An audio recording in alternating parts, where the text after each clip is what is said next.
জয়। এবার তুমি ঐকার যোগে কিছু শব্দ লিখবে। প্রথমে লেখো দৈব, দয় ঐকারে দই, দ লেখো।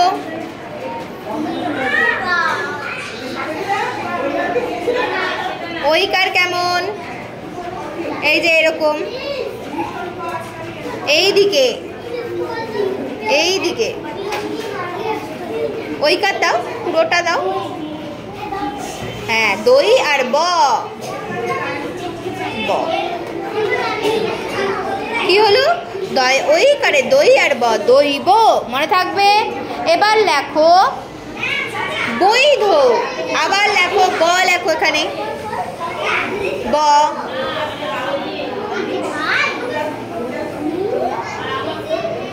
এবার ঐকার দাও, এই যে ঐকার, ওই দিকে, কোন দিকে ঐকারটা দিতে হয় কি বললাম? এই দিকে, ওই দিকে দাও, দাও উপরে টিকিটা দাও। হ্যাঁ দাও।